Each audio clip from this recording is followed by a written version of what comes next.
Ladies and gentlemen, football fans across the nation, can you feel that electric hum in the air? It's the kind that only comes from an AFC West showdown, where old grudges simmer like a pot ready to boil over.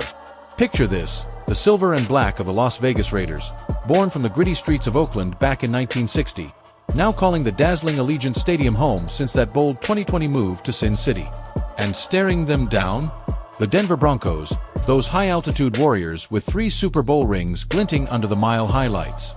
But today, we're flipping the script. It's the Raiders hosting in Vegas, and folks, this isn't just a game. It's a clash of trajectories, a tale of the scrappy underdog trying to clip the wings of a streaking thoroughbred. Welcome to Raiders Report. I'm your host, diving deep into the heart of the silver and black. Buckle up, because Sunday at 1:05 p.m. Pacific Time, the Raiders take on the 10-2 Broncos, and if history's any guide, anything can happen in this rivalry. Let's kick things off with the big picture, Raider Nation. Your Las Vegas Raiders sit at 2-10, mathematically out of the playoffs for the 4th straight year. A tough pill to swallow after the highs of that 2021 run to the postseason. But here's the hook that keeps us all glued. In Week 10 up in Denver, this same Raiders squad went toe-to-toe with the Broncos, holding them to a measly 10 points on the board. The final score? A heartbreaking 10-7 loss.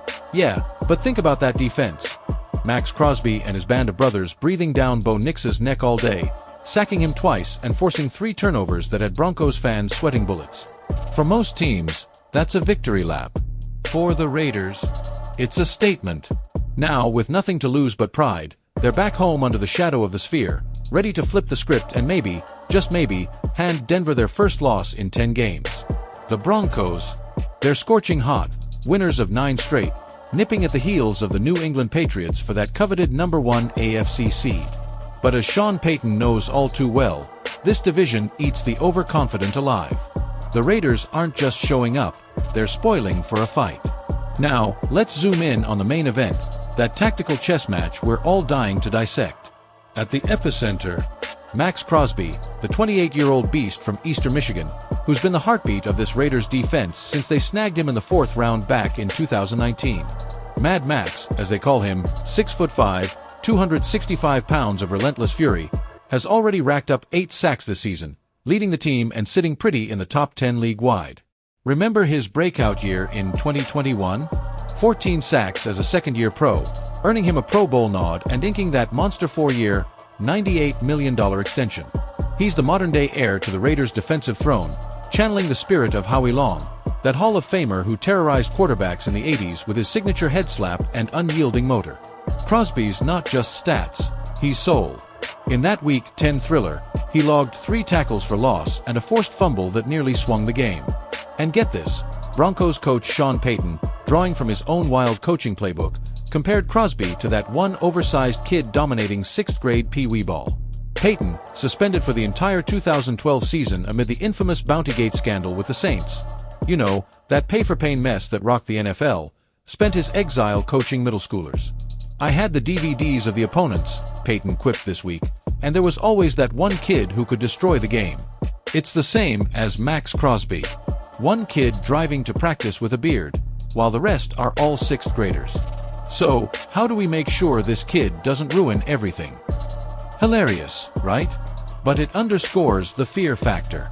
Payton's got to scheme double teams, chips from tight ends, anything to keep Crosby from feasting on young Bo Nix, the Broncos rookie sensation who's thrown for 2,421 yards and 18 touchdowns this year, completing over 65% of his passes.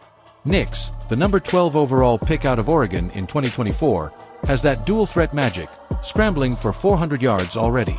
But against the Raiders' front last time, he was jittery, averaging under 6 yards per attempt. If Crosby disrupts that rhythm early, folks, Allegiant could turn into a house of horrors for Denver. Shifting gears to the Raiders' side of the ball, let's talk about the man calling the shots. Pete Carroll, the 74-year-old legend who parachuted into Vegas this January after 14 years turning the Seahawks into contenders. Hired on a 3-year deal to bring that infectious energy and defensive wizardry, Carroll's no stranger to the spotlight. Super Bowl 48 champ, 2 national titles at USC, the guy's resume reads like a football fairy tale. But this season, it's been a grind. A 2-10 start has whispers swirling about his future, especially after that heartbreaking overtime loss to the Jaguars in Week 9, where a 23-20 lead slipped away on a 48-yard field goal. Yet, Carroll's preaching belief. "Their team's done some remarkable things this year," he said of the Broncos, his voice steady as ever.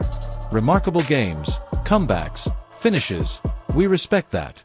We know we're up against a tough opponent, but we matched up all right last time. We're looking forward to taking the next step." That's classic Pete. Always forward, always competing. Under him, the Raiders' defense ranks 12th in points allowed at 20.3 per game, a bright spot amid the offensive woes. Geno Smith, the veteran gunslinger they brought in from Seattle, has thrown for 2,800 yards but 12 picks, turnover-prone in clutch moments. And don't get me started on a run game. Rookie sensation Ashton Jeanty, the Boise State phenom drafted in the first round, is averaging 4.8 yards per carry but needs more holes from an O-line that surrendered 35 sacks. Carroll's scheme? It's all about tempo, disguises on defense, and getting after the quarterback. If they can force 2 turnovers again, like in Denver, this could be a low-scoring slugfest where a single Raiders touchdown flips the narrative. But hey, to really appreciate this matchup, you've got to lace it with some history, right? Raider Nation, let's take a quick stroll down memory lane. The Raiders-Broncos rivalry? It's pure AFC West venom, dating back to the AFL days when Oakland's Soul Patrol defense, guys like Ted Hendricks and Phil Villapiano, would stonewall John Elway's helicopter spins. Remember the Holy Roller in '78? Ken Stabler's fumbled forward pass that bounced into the hands of Dave Casper for a game-winning touchdown. Pure chaos, pure Raiders. Or the 2010 Mile High Miracle, when Sebastian Janikowski's 63-yard field goal as time expired stunned Denver. Fast forward to the Vegas era, that 2020 move from Oakland, leaving behind the Coliseum's ghosts but igniting a new flame under the neon lights. Allegiant Stadium, with its torchlit torchieres and that massive video board, has been a fortress, 6-2 at home since opening. Statistically, the Raiders are 28-42 all-time against the Broncos, but they've won 4 of the last 7 meetings. This season's context: Denver's 9-game streak is their longest since the Tebow Magic in 2011, but their schedule toughens up with the Chiefs and Chargers looming. For the Raiders, at 2-10, they're eyeing the number 1 draft pick. Maybe a franchise QB to pair with Jeanty and tight end Brock Bowers, who's hauled in 60 catches for 700 yards. Compare that to past seasons. In 2021, under John Gruden, they went 10-7 and snuck into the playoffs as the number 7 seed, only to get bounced by the Bengals. Last year, 4-13, a step back. This year's defense, though, 51 sacks allowed league-wide, but only 22 on their side, echoes the glory days of the Silver Rush, with Charles Woodson and Ray Guy punting dimes. And speaking of echoes, let's sprinkle in some voices from the trenches. Imagined, sure, but pulled straight from the souls of this game. Picture Max Crosby, post-practice, towel around his neck, that trademark intensity in his eyes. "Look man, last time in Denver, we had him on the ropes. Bo Nix is good, kid's got wheels, got arm talent. But when you're in the pocket and you hear my pads rattling, that's pressure you can't coach away. We're at home now, Raider Nation roaring like the old Oakland days. This ain't about playoffs. It's about pride." Crosby with 1.5 sacks, Jeanty rumbling for 120 yards, and a late interception sealing the magic. Playoff odds? Slim for Vegas, but this could spark a late surge, like that 1976 team that went from 5-3 to the Super Bowl under John Madden. Trivia time, folks. Did you know Madden coined, "Just win, baby"? Echoes everywhere. Wrapping this up, Raider Nation, what a ride this season's been. Ups, downs, but always that unbreakable spirit. From the Oakland roots where Bo Jackson electrified crowds to the Vegas lights where pop culture collides. Think Raiders gear popping up in movies like The Hangover, or that epic Top Gun, Maverick flyover at Allegiant. This game's a microcosm, underdogs rising, legends clashing, history in the making.